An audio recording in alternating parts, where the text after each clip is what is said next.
أعوذ بالله من الشيطان الرجيم بسم الله الرحمن الرحيم ولكم نصف ما ترك أزواجكم إن لم يكن لهن ولد فإن كان لهن ولد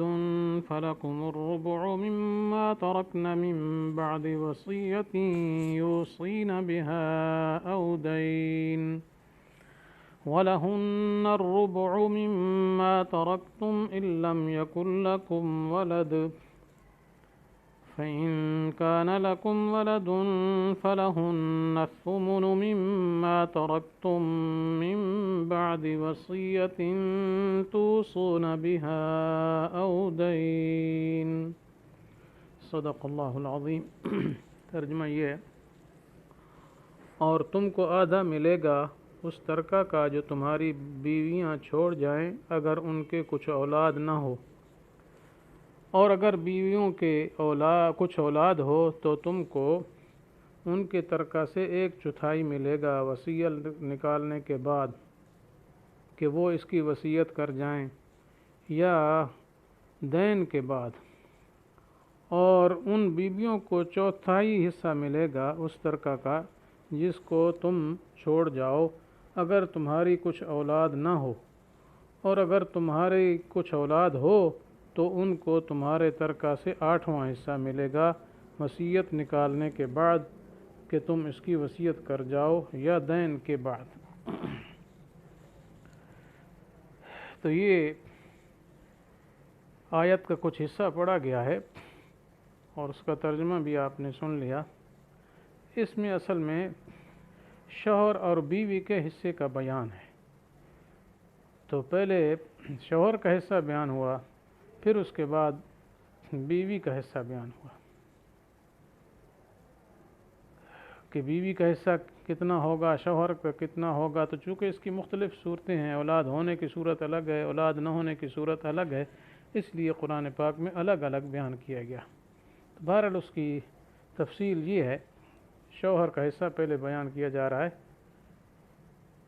کہ مرنے والی بیوی نے اگر کوئی اولاد نہ چھوڑی ہو، نہ لڑکا نہ لڑکی، تو شوہر کو مرحومہ بیوی کے کل ترکہ کا نصف ملے گا بعد ادائے دین کے اور بعد نفاذ وصیت کے، یعنی قرضہ ادا کریں گے پہلے، پھر اس کی وصیت نافذ کی جائے گی۔ اگر وہ کر گئی ہے مثلا تو پھر آدھا حصہ اس کو مل جائے گا خاوند کو، اور باقی نصف جو ہے دوسرے ورثہ جو اس مرحومہ کے ہوں گے، مثلا مرحومہ کے والدین ہیں، بھائی بہن، بہرحال جو بھی قانون قاعدہ ہوگا وراثت کا، وہ اپنے حساب سے اسے پائیں گے۔ تو پہلی صورت یہ ہوئی۔ دوسری صورت یہ ہے کہ اگر مرنے والی نے اولاد چھوڑی ہو، 1 ہوں یا 2 ہوں یا اس سے زائد ہوں، لڑکا ہو یا لڑکی ہو، تو بہرحال اس شوہر سے ہوں جس کو چھوڑ کر وفات پائی ہے، یا اس سے پہلے کسی اور شوہر سے ہوں، بہرحال بیوی کی اولاد جس صورت میں بھی ہو، تو اس صورت میں موجودہ شوہر کو مرحومہ بیوی کے مال سے ادائے دین کے بعد اور وصیت کے نفاذ کے بعد اگر کی تھی تو کل مال کا 1/4 حصہ ملے گا، اور بقیہ 3/4 جو بچ جائیں گے وہ دوسرے ورثاء کو ملیں گے۔ تو یہ دونوں صورتیں جو ہیں یہ شوہر کے حصہ کی بتلائی گئی۔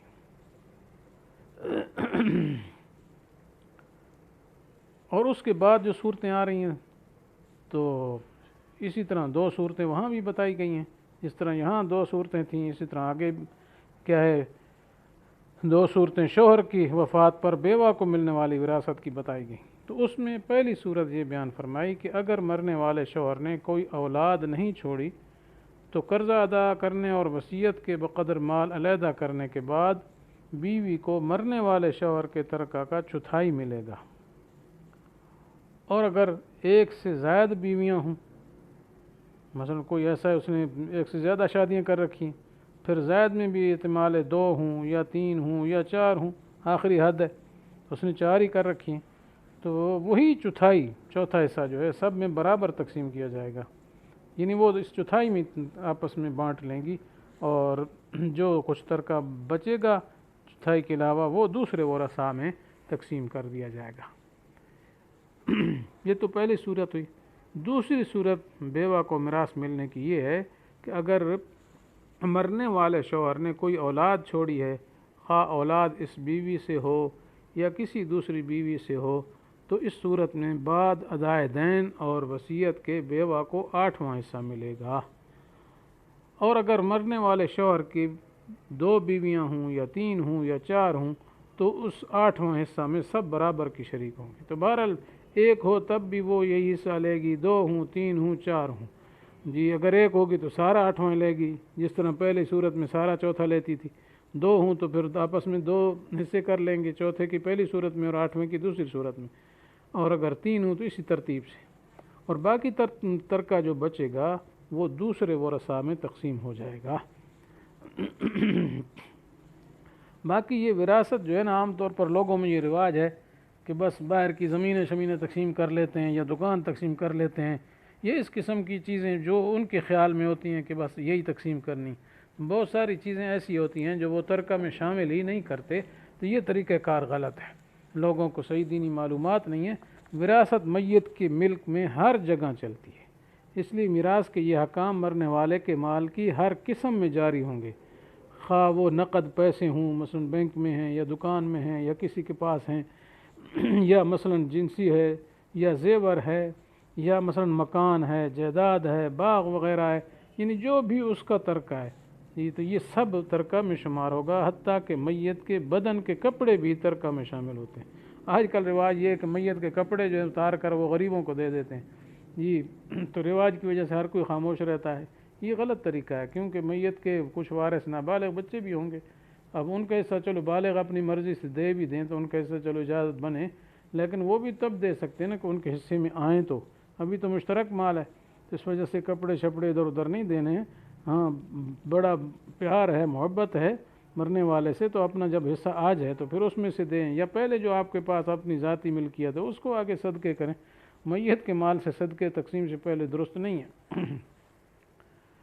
اور متوفی شوہر کے ترکہ کے تقسیم کے سلسلہ میں یہ بھی دیکھا جائے گا کہ بیوی کا مہر ادا ہو گیا یا نہیں، یہ بڑا مسئلہ ہے۔ لوگ بیوی کا مہر ادا نہیں کرتے، زندگی بھر گزر جاتی ہے، مر جاتے ہیں، پھر بھی بیوی کا مہر ادا نہیں ہوا ہوتا، تو جب مر جائے تو اس سلسلے کو بھی دیکھنا لازم ہے کہ اس نے اپنی زندگی میں بیوی کا مہر ادا کیا یا نہیں کیا۔ اگر بیوی کا مہر ادا نہ کیا ہو اور نہ بیوی نے معاف کیا ہو تو پھر یہ بھی قرضہ ہے اس پر، تو یہ دوسرے قرضوں کی طرح اولاً کل مال سے دین مہر ادا ہوگا۔ مثلا مہر تھا اس کا 5 لاکھ روپیہ، تو میت کا سارا ترکہ ہی 5 لاکھ کا ہے، تو پھر تو یہ سارا وہی بیوی لے جائے گی مہر کے، جیسے دوسرے قرضے ہوتے ہیں، جیسے پیچھے مسئلہ گزرا ہے میت کا جو ہے سب سے پہلے یعنی خراجات کفن دفن کے بعد قرضہ ہی ادا کرنا ہے، تو یہ مہر بھی قرضہ ہی ہے۔ اس لیے اگر سارا مال جو ہے اتنا ہی ہے کہ مہر کے بقدر ہے تو پھر وہ سارا وہی بیوی لے جائے گی مہر میں، وارث شارث معروم ہے کہ اس کو بھی وراثت میں سے کچھ نہیں ملے گا، وہی اپنا قرضہ ہی مہر ہی ملے گا۔ تو اولاً کل مال سے یہ دین مہر ادا کرنا ہوگا، اس کے بعد ترکہ تقسیم ہوگا، اور مہر لینے کے بعد بیوہ اپنے میراث کا حصہ بھی میراث میں حصہ دار ہونے کی وجہ سے وصول کرے گی۔ اور اگر میت کا مال صرف اتنا ہے کہ مہر ادا کرنے کے بعد کچھ نہیں بچتا تو بھی دوسرے قرضوں کی طرح پورا مال دین مہر میں عورت کو دے دیا جائے گا اور کسی وارث کو کچھ حصہ نہ ملے گا۔ اس سے بھی معلوم ہوا کہ دین مہر کی ادائیگی کی کتنی اہمیت ہے، تو لوگوں نے اس کی اہمیت گھٹا دی ہے، بڑا کام خراب کر رکھا ہے، ادا ہی نہیں کرتے، پوچھتے ہی نہیں، یہ بڑی غلطی ہے۔ بہرحال قیامت کے دن پھر یہ کہ دینا پڑے گا، اور نہیں تو وہاں پیسے تو ہوں گے نہیں، وہاں پھر عورت نیکیاں لے گی، یا نیکیاں نہیں ہیں تو پھر اپنے گناہ اس کے سر پر تھوپے گی۔ اور ایک بات اور یہاں نکتے کی ہے کہ ابھی ترتیب جو پچھلے درس میں نے عرض کی تھی کہ پہلے جو ہے کفن دفن کے خرچے کے بعد دین ہے، پھر کیا ہے، وصیت ہے، لیکن قرآن پاک میں یہاں جتنے آیا من بعد وصیت، اور پھر بعد میں آ رہا ہے او دین، یعنی ذکر جو آ رہا ہے نا آیات میں، وصیت کا ذکر پہلے ہے، دین کا ذکر بعد میں ہے، لیکن ادائیگی میں جو ہے دین پہلے ہے، وصیت بعد میں ذکر ہو رہی ہے۔ تو اس کی وجہ کیا ہے؟ تو اس کی وجہ اصل حقیقتاً یہ ہے کہ پچھلی آیات جو تھیں ان میں پہلے وصیت کا لفظ آیا اور پھر دین کا، مگر از روئے شریعت پہلے دین مقدم ہے وصیت سے، تو اس لفظ وصیت کو پہلے لانے میں نکتہ یہ بیان کیا جاتا ہے کہ دین کے تو مطالبہ کرنے والے آدمی زندہ ہوں گے، جن سے قرضہ لیا وہ خود آ جائیں گے بھی ہمارا تو قرضہ دے دو، وہ خود ہی وصول کر لیں گے، تو اس میں کوتاہی کا احتمال بہت کم ہے۔ البتہ وصیت جو اصل میں میت کی طرف سے ایک طرح کا احسان ہوتا ہے، اس لیے اس میں کوتاہی کا احتمال زیادہ ہے، کیونکہ میت نے کہا تھا فلاں کو اتنا دے دینا میری طرف سے، ویسے ہی احسان کے طور پر، اب میت تو گیا ختم مر گیا، اب پچھلے ورثاء ہو سکتا ہے وہ کیا کریں، کوتاہی کریں، تو اس لیے اہتمام اور تاکید کی غرض سے پہلے وصیت کا لفظ آیا ہے اور بعد میں دین کا لفظ آیا ہے، تو یہ نقطہ مفسرین نے بیان کیا ہے، واللہ عالم۔ ایک مسئلہ اور بھی سمجھنے کا ہے کہ وصیت کس کے حق میں درست ہے۔ تو ایک حدیث میں آتا ہے جی کہ ان اللہ اعطى كل ذی حق حقہ فلا وصیت لوارث، کہ یعنی مطلب یہ ہے کہ